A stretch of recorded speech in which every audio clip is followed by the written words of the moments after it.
Assalamualaikum warahmatullahi wabarakatuh. Pada video kali ini kita akan membahas jenis-jenis koloid. Komponen koloid.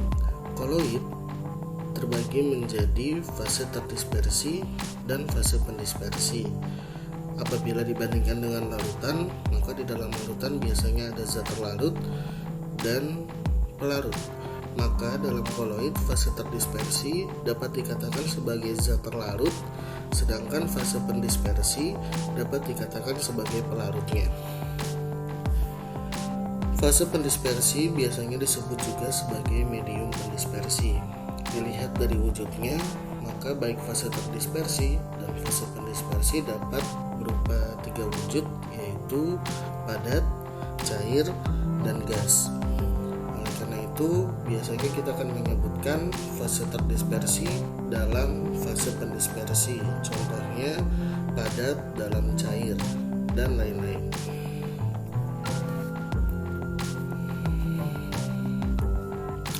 Jenis koloid dilihat dari fase terdispersi dalam fase pendispersinya, maka fase terdispersinya dapat berupa bentuk padat, cair, dan gas.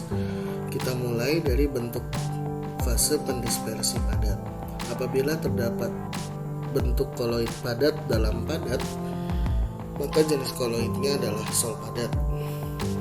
Contohnya adalah gelas berwarna, kemudian kelereng, atau juga intan hitam.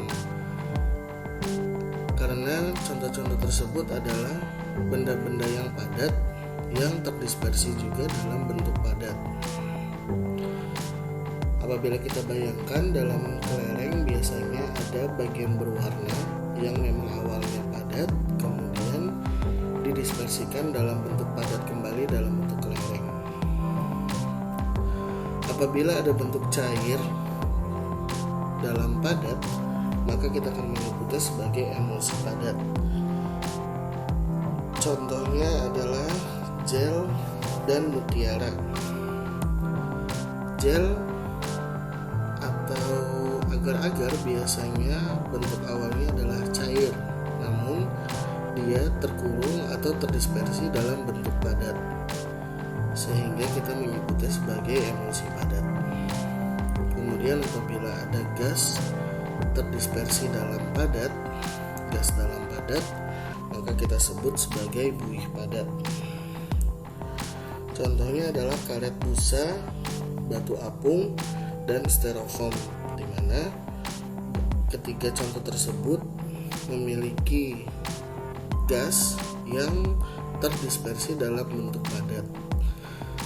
Lebih mudahnya, fase pendispersi adalah fase yang kita lihat secara kasat mata, sedangkan fase terdispersi adalah fase yang aslinya dari bentuk materi tersebut. Contohnya tadi ketika kita bicara mutiara merupakan contoh cair dalam padat. Mengapa? Karena mutiara aslinya berbentuk lendir dari kerang, yang artinya bentuknya cair, namun di akhirnya kita melihat bentuk mutiara adalah padat, sehingga ia merupakan koloid cair dalam padat. Selanjutnya, apabila fase pendispersinya adalah cair, contoh padat dalam cair, maka kita akan menyebutnya sebagai sol cair. Contoh dari sol cair adalah tinta, kemudian cat. Tinta aslinya bentuknya adalah padat, namun dia terdispersi dalam bentuk cair, sehingga tinta termasuk ke dalam sol cair. Kemudian apabila bentuk cair terdispersi dalam bentuk cair, maka disebut sebagai emulsi cair. Emulsi cair dapat berupa minyak dalam air ataupun air dalam minyak. Contohnya adalah susu. Susu merupakan contoh emulsi karena susu mengandung lemak yang bentuknya cair terdispersi dalam air. Atau contoh lainnya adalah santan. Baik susu maupun santan termasuk ke dalam contoh emulsi minyak dalam air.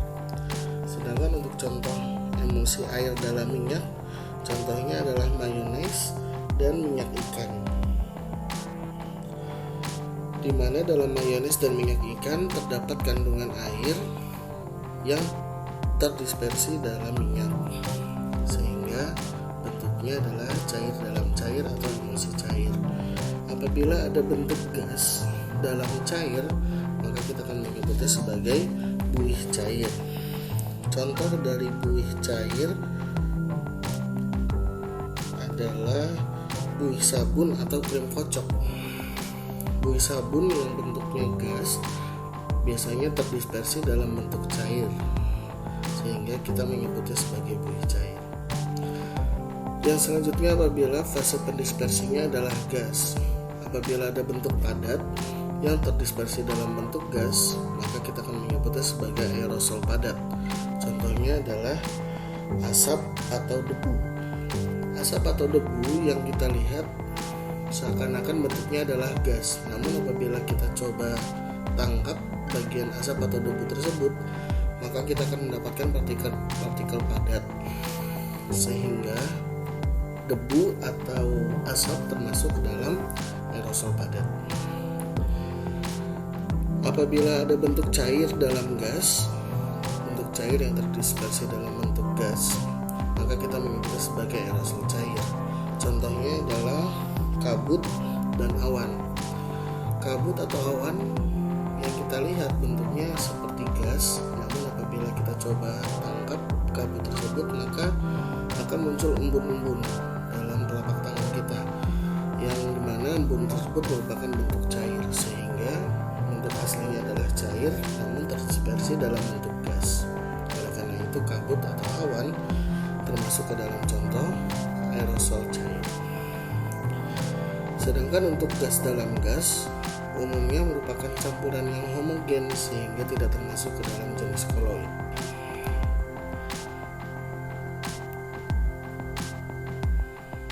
Demikian untuk video kali ini. Sampai jumpa pada video selanjutnya. Assalamualaikum warahmatullahi wabarakatuh.